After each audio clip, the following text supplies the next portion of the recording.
Within all of this, the effect of the conflict on children is something that unbelievable. Most of the children that came as a result of rape, we find that women and young girls, they denied to breastfeed them. Either the child be adopted by the grandmother or any other family member, or they will be left until that. Most of women reported that they are not desired to seeking one to feed the children that came as a result of rape, because they are thinking simply that this is a child of Janjaweed and need not to grow up within our community. Community also is not respecting the child coming as a result of rape. And there is the cases of women throwing infants into the valleys because they are coming as a result of rape. This in addition to the children that they flee with them from their home to the camp. In many cases, you find that when they are fleeing, a mother can carry one in the back, another in the arm. But the one that is not kept up, he will be left.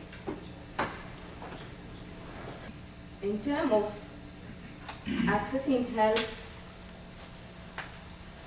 yes, international NGOs, they did a lot of job there, but still there is a need.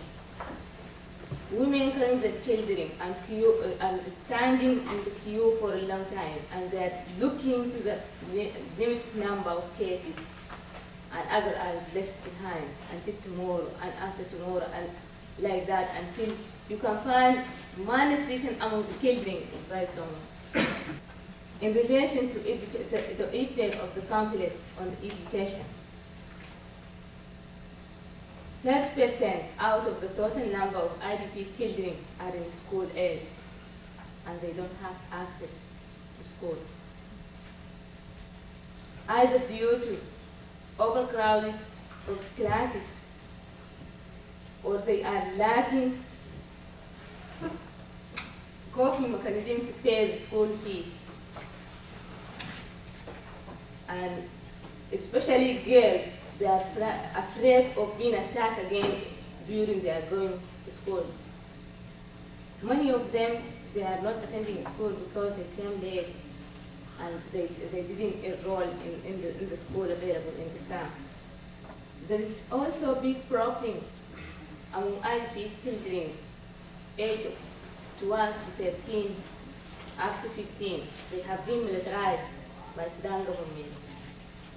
And most of them are coming back to took off their brothers and taking them into prison.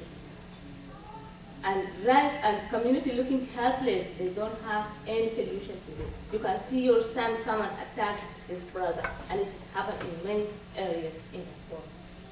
As a result of this suffering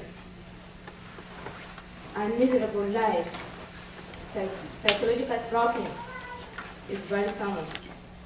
Most of the women around the camp, they are traumatized, as well as girls and small children and men. Most of women live as if they are psychologically normal because they are carrying war inside them. They just accept that enough for them to seek a way to feed their children, to keep them survive. Community wants to help people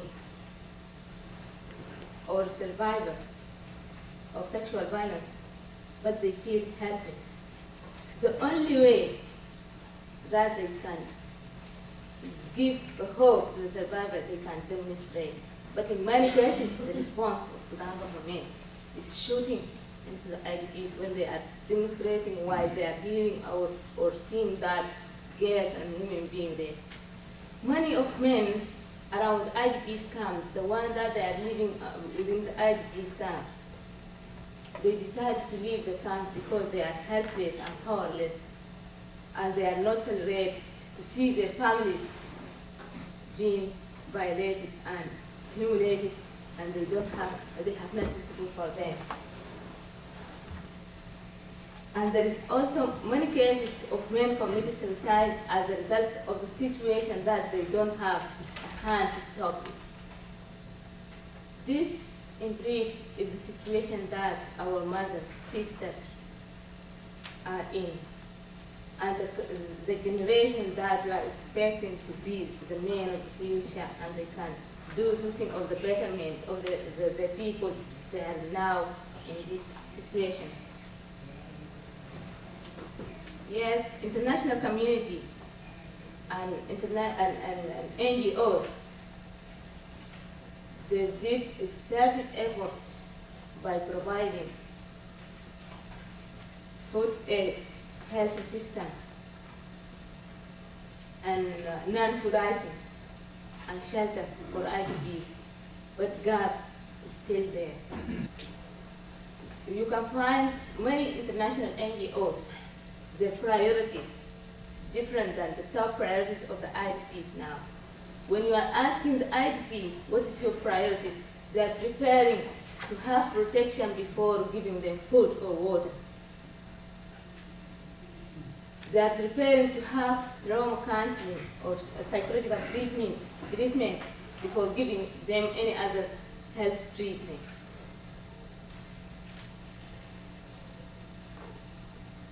So there is many gaps, and people are still suffering. Gaps means in education opportunities for the children. Gaps mean in coping mechanism, as they are depend only on collecting firewood as the only way of coping mechanism.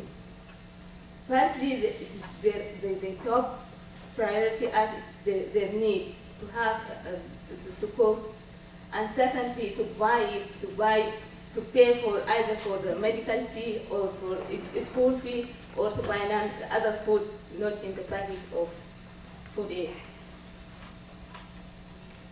Gap remain in inadequate health care.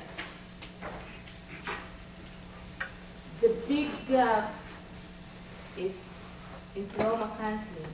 Although the communities as a whole is traumatized, there is in Sudan, white nation, a wide and big gap with respect of lacking of professional and institute dealing with trauma until recent.